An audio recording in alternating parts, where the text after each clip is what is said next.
Murid tahun 4 yang didakwa menjadi mangsa buli dalam 2 insiden berasingan di sekolah di Skudai Johor dibenarkan pulang malam tadi selepas 5 remaja perempuan yang disyaki terbabit dalam kes buli Allahyarham Zara Khairina Mahathir akan diteruskan di Mahkamah Kanak-Kanak Kota Kinabalu esok. Jabatan Peguam Negara menjelaskan pertuduhan merujuk kepada perbuatan 4 remaja yang disyaki terbabit dalam 2 kes buli berasingan di Sungai Petani.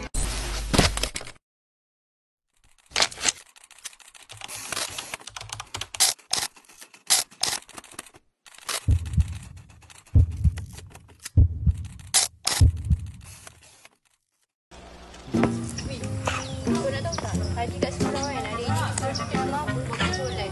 Yang pendek-pendek tu ke? Macam tu ke? Weh. Dia jumpa dia aku tak tahu dengan dia.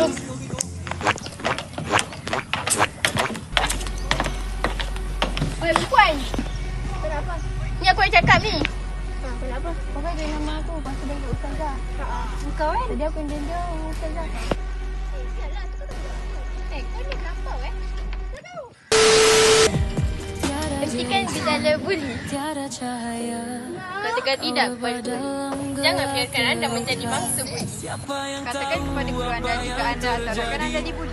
Perbuatan buli 1 jenayah. Justice for Zara. Bye.